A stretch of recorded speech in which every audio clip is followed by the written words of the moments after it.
Assalamualaikum warahmatullahi wabarakatuh. Nama saya Hanifah Amal Sofia dengan NIM 10201253.005 dari kelas TI 4902. Jadi di sini saya akan menjelaskan soal CLO 1. Yang pertama itu salah satu cara mendeskripsikan data secara numerik adalah dengan menggunakan ukuran pemusatan data. A. Jelaskan apa yang dimaksud dengan ukuran pemusatan data. Nah, singkatnya, ini tuh adalah nilai tunggal yang digunakan untuk meringkas sekumpulan data dengan mencari titik pusatnya. Tujuannya supaya kita bisa lebih mudah memahami karakteristik dari sekumpulan data tersebut. Poin B itu, sebutkan jenis-jenis ukuran pemusatan data yang Anda ketahui. Yang pertama ada mean, itu tuh rata-rata hitung. Kedua itu median, yaitu nilai tengah setelah data diurutkan.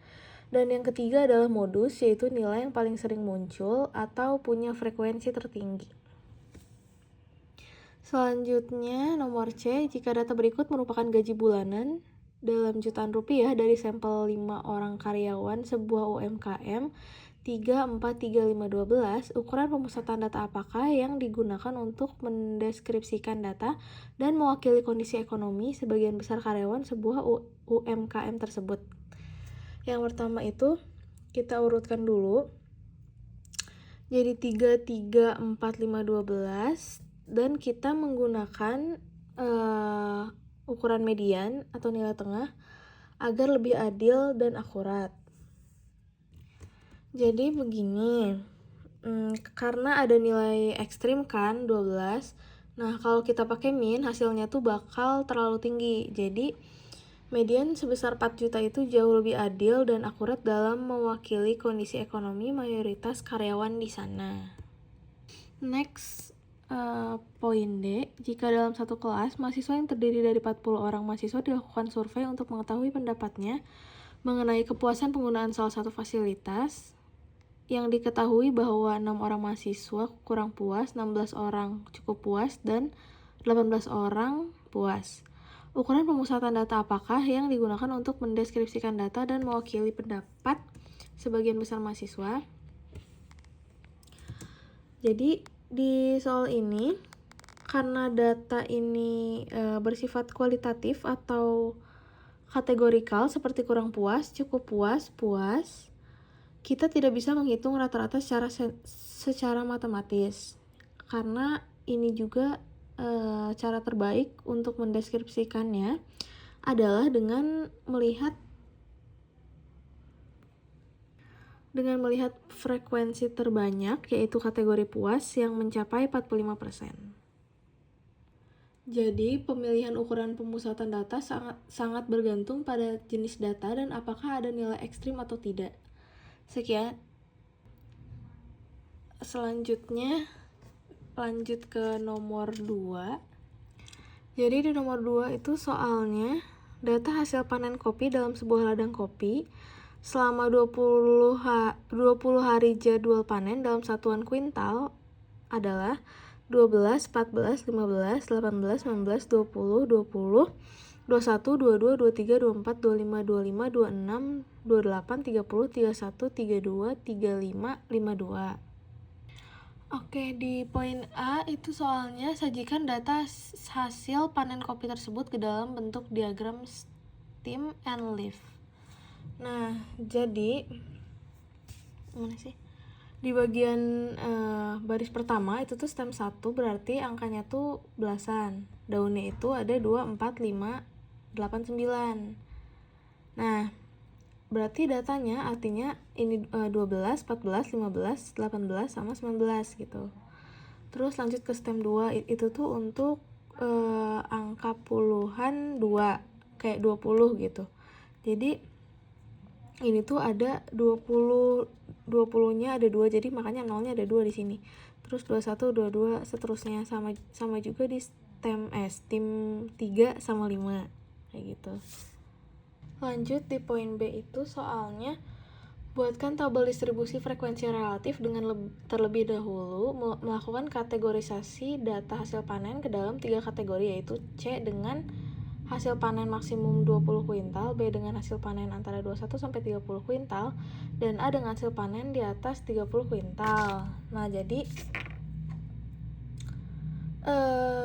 data ini itu ada 7 data. Kalau yang ini itu ada 9 data, dan yang ini tuh kan 4 data.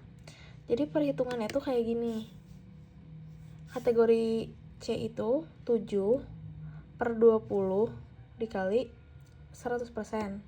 Hasilnya 35. Kalau yang ini itu 9 per 20 dikali 100%. Jadi 45. 4 juga kayak gitu, 4 per 20 kali 100%, hasilnya 20. Itu kan itu kan cara perhitungannya. Nah, jadi yang pertama itu saya kelompokkan dulu kan datanya sesuai batasan yang ditentukan. Terus setelah dapat jumlah si frekuensinya ini, lalu dihitung frekuensi relatifnya menggunakan rumus yang tadi. Supaya kita juga bisa lihat proporsi tiap kategori terhadap 20 hari panen kan. Nah, bisa dilihat di tabel, kategori B itu adalah yang paling dominan dengan frekuensi relatif sebesar 45%. Ini artinya tuh hampir dari setengah total hari panen berada di rentang 20-30 kuintal. Next ke poin C, ini soalnya itu hitungan nilai statistik dari 5 serangkai yang terdiri dari nilai minimum, nilai kuartil pertama, median, kuartil ketiga, dan nilai maksimum. Kemudian sajikan dalam sebuah diagram box plot. Nah, yang pertama itu nilai minimum terkecil itu 12 sesuai dengan data yang ada di sini, kan 12 paling kecil. Terus maksimumnya itu 52. Di sini tuh mana sih? Ya, ini 52. Nah, nilai median, nilai tengah Q2 itu tuh diambil dari nilai data ke 10 sama ke 11 karena di tengah-tengah gitu kan, ada 2. Jadi dibagi 2 hasilnya 23,5. Terus kuartil pertama itu nilai dari setengahnya. Jadi kayak ini tuh ada 10 data, ini tuh 10 data, jadi dibagi 2 gitu karena totalnya 20 data kan. Terus ini nilainya itu 19 sama 20 dibagi 2 jadi 19,75. Kuartil ketiga juga gitu, tapi separuh data yang keduanya, yang 10 data keduanya. Jadi hasilnya 28,5. Dan ini box plot yang saya buat ini cuma disesuaikan dengan data-data nilai hasil-hasil yang didapat juga dikasih garis. Ini 12, Q1 19,75 di sini, Q2-nya 23,5 di sini, Q3 28,5, nilai maksimal non outlier 35, nilai outlier itu di 52. Ini akan kita jelaskan di yang poin D. Nah, nomor D itu berdasarkan diagram box plot yang telah dibuat, lakukan analisis apakah terdapat outlier atau penyicilan. Nah, buat mastiin apakah 52 itu outlier atau bukan, saya hitung EQR-nya dulu, yaitu 8,75 kan, ini Q3 kurang Q1 gitu rumusnya. Terus dipakai rumus batas atas, yaitu Q3 ditambah 1,5 dikali EQR, 28,5 tambah 13,125, jadi hasilnya segini, 41,625. Nah, karena angka 52 ini jauh lebih besar dari batas 41,625 ini, maka secara statistik 52 itu udah dipastikan adalah outlier. Terima kasih.